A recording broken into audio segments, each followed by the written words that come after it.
Hannah and the Ramadan Gift. When her Dada John gently shook her awake, Hannah Noor opened her eyes slowly, confused by the darkness. The sun hadn't even risen yet, but when she saw her grandfather smiling down at her, she remembered. "Ramadan Mubarak!" shouted Hannah, jumping out of bed. Hannah had been counting down to the first day of Ramadan, the holy month of fasting for Muslims, and now it was finally here. "Can I fast this year?" Hannah asked. Going from dawn to sunset without eating for a whole month seemed hard to Hannah, but now that she was 8, she was surely old enough. How proud her grandma Dadi Jan would have been of her today. "Not yet, my dear," Dada Jan said. "Fasting is for grown-ups, not for growing children."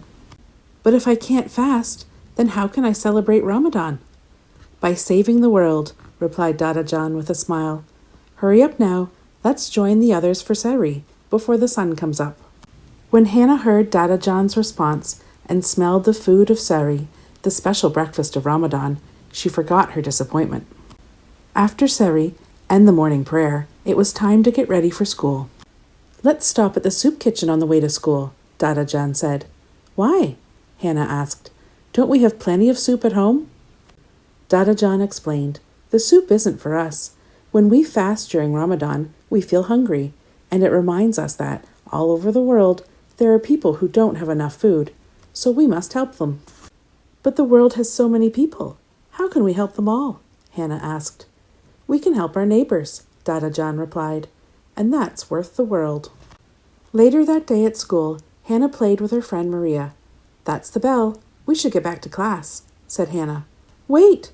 cried Maria. "I lost my grandma's necklace." "What does it look like?"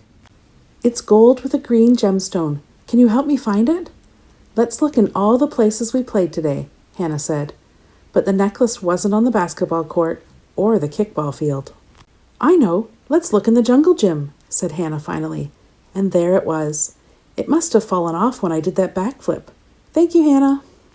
Hannah rushed into class after the bell stopped ringing.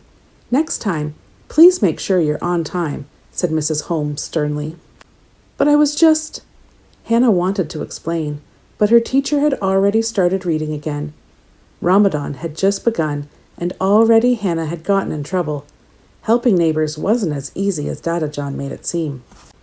On the 11th day, Dada Jan woke Hannah early before sunrise. "Shall we save the world again today, Dada Jan?" Hannah asked excitedly. Then she remembered that today was also an important day at school, the big science fair, and she did not want to be late. "Don't worry," Dada Jan said. "We're up in plenty of time to stop at the shelter before you go to school. Come, let's go."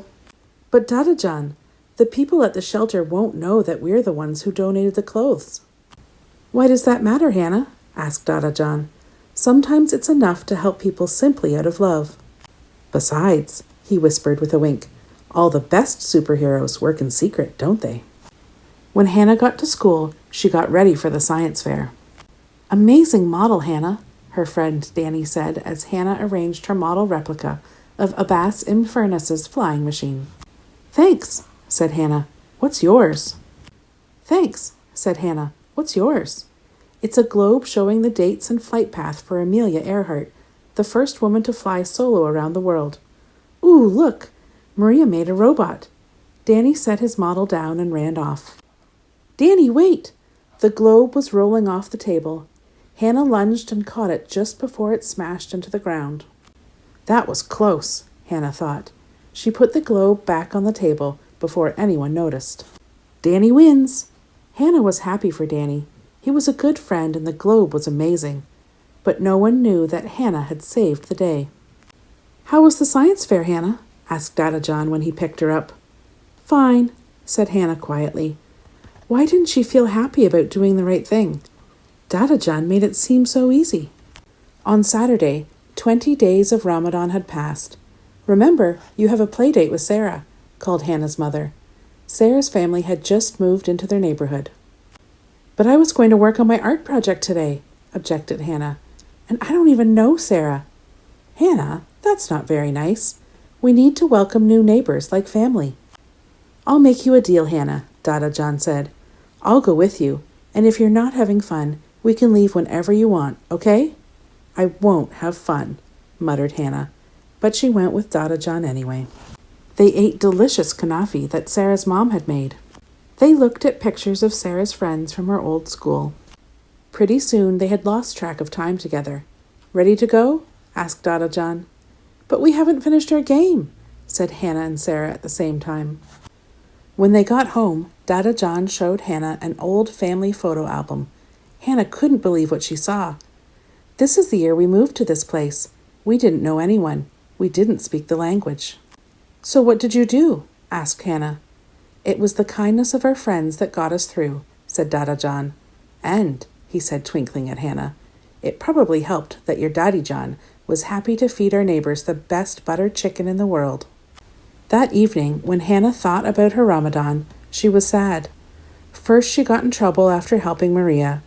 Then she did the right thing to help Danny, but she felt sad that no one knew.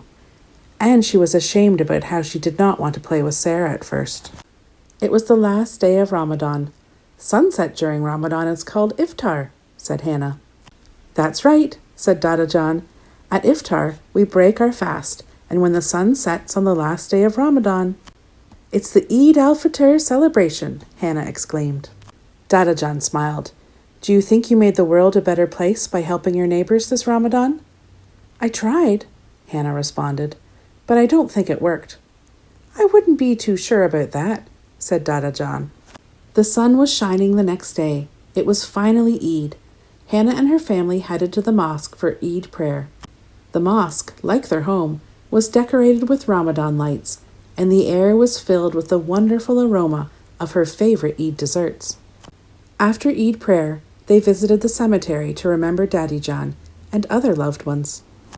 They got home for the Eid party just as their guests started pouring in, exclaiming, "Eid Mubarak!" Hannah's whole world was there to celebrate Eid. Her cousins from out of town, her friends who attended the church across the street, the neighbors who attended a synagogue right by their mosque, the Sikh family who ran the soup kitchen at the local Gurdwara. Everyone was hugging her and saying, "Eid Mubarak, Hannah." They ate delicious kheer, gulab jamuns, and jalebis. They hugged and laughed. "Race you to the last gulab jamun," said Dada John. But Hannah had something else on her mind. "How do I really know if I've helped the world this Ramadan, Dada John?" "Well, let's see. Did you help your friends when they needed you?"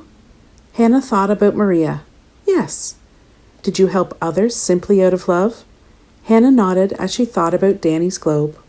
"And did you show love to those who had no one else?" "I think so," said Hannah as she thought about Sarah. "Then you have your answer," said Dada John.